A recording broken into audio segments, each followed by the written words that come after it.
Aujourd'hui, nous allons travailler sur ce qu'on appelle un rondeau préformé. C'est-à-dire que ce sont des rondeaux faits en plâtre, comme ceci, que l'on va fixer sur le tour à l'aide d'un godet. Alors c'est quoi un godet? Un godet, c'est ce genre de pièces qui sont soit métalliques, soit en plastique dur, qu'on va les fixer à la place de la girelle. Le but, c'est de pouvoir aller enchâsser un rondeau dans ce godet. Donc, pour ça, je vais enlever la girelle. Alors, j'ai le clé pour ça. Je dévisse la girelle. Voilà. Je l'enlève. Alors, évidemment, il faut avoir un tour qui permet cette opération. C'est-à-dire un tour où la girelle n'est pas soudée à l'axe du tour. Juste une petite vis que l'on défait ici et qui permet d'enlever la girelle. Donc la girelle, on la met de côté et à la place, on va mettre le fameux godet. Ça s'appelle, à l'origine, ce sont des godets de calibrage que j'ai adaptés pour les tours de potier normal. Donc on va juste l'enfoncer. Je descends bien. Et toujours avec ma petite vis, je vais la serrer avec la clé. Et voilà. Donc le godet, voilà, il fonctionne, on lance le tour, ça tourne. Donc je vais prendre mon rondeau. J'appelle ça des rondeaux préformés. Pourquoi? Parce qu'il y a déjà la forme du bas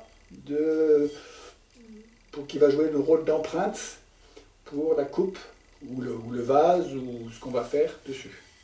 Je le pose dessus, je l'enchâsse bien, donc vous voyez, ce qui permet donc au godet de tourner. Le gros avantage de ces godets, c'est qu'on peut enlever facilement la céramique, la pièce quand on est en train de tourner, quand elle est trop molle, et on la remet automatiquement recentrée. Donc j'ai mis le godet,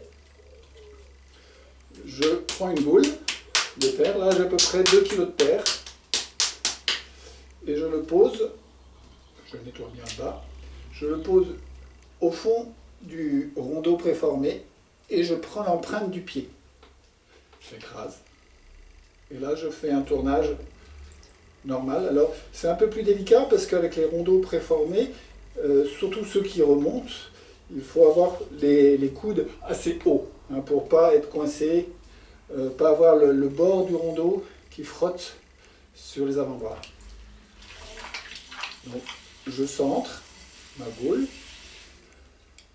je monte la chandelle comme pour un tournage normal. Au niveau du tournage, c'est exactement pareil qu'un tournage sur girelle. Le gros avantage, c'est que le rondeau permet d'enlever la pièce une fois faite sans la déformer. Donc je monte ma chandelle, je la redescends. Voilà.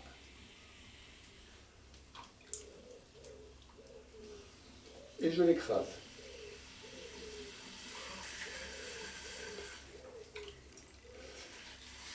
J'écrase un peu comme une assiette. Je nettoie la barbotine qui se met contre le rondeau. Et je l'écrase du plat de ma main droite.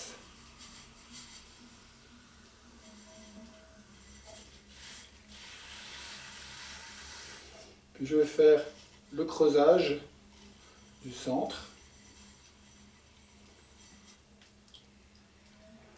Et je commence à écarter un petit peu.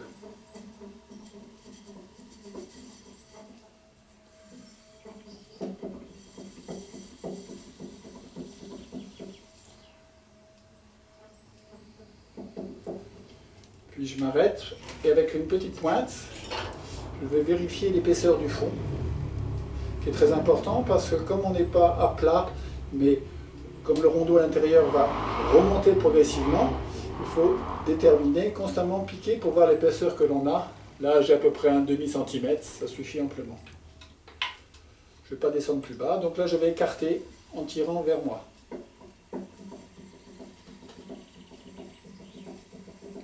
On va assez doucement.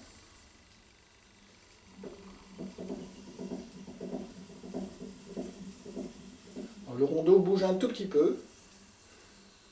Parce qu'à force d'être utilisé, les rondeaux vont s'user et sont moins bloqués dans le godet. Bon, il suffit pour cela de remettre autour du godet, à l'endroit de la croche avec le rondeau, remettre un petit scotch pour redonner du volume, pour que ça accroche bien. Mais en allant doucement, ça va très très bien. Voilà, j'écarte.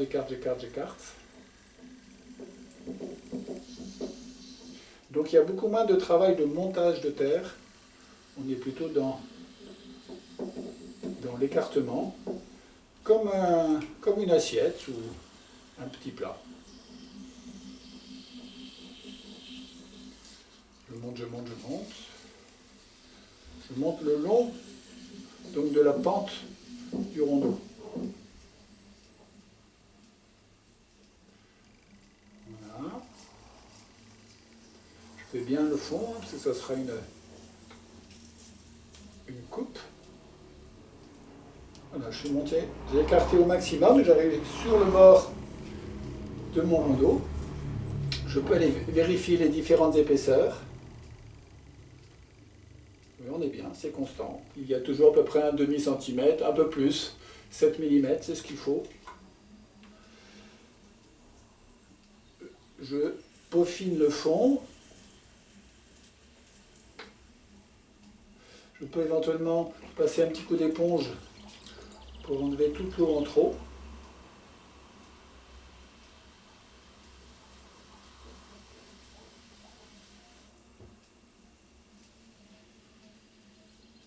Il ne me reste plus qu'à tourner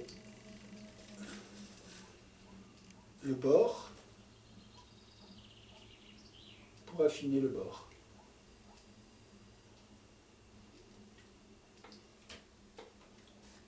Je le fais 2-3 fois. Alors là, arrivé à ce niveau-là, j'ai plusieurs possibilités. Soit je peux entièrement l'écarter pour continuer la courbe de ma coupe, soit au contraire, c'est ça qui est intéressant, le refermer.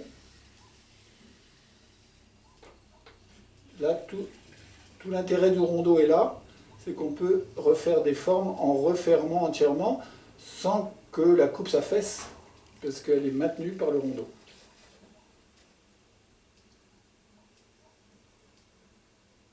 Et si j'avais assez de terre, je pourrais refermer entièrement pour faire un vase galet. Donc là, j'ai monté le bourrelet supérieur qui va me faire... Je vais me servir d'une petite estèque pour lisser.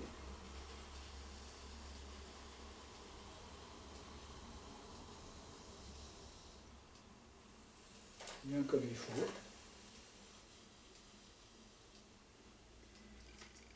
Et voilà, ma coupe est finie. Un petit coup d'éponge. Et voilà, c'est fait. Et je peux l'enlever sans problème, de mon tour, sans la déformer. Je vous montre ce que ça donne. J'en avais fait une il y a 2 heures, la même. Donc là, je vais pouvoir la sécher un peu au soleil. Je l'enlève. Et voilà la forme que ça la donne. La coupe à l'intérieur et à l'extérieur, la forme entièrement de mon rondeau.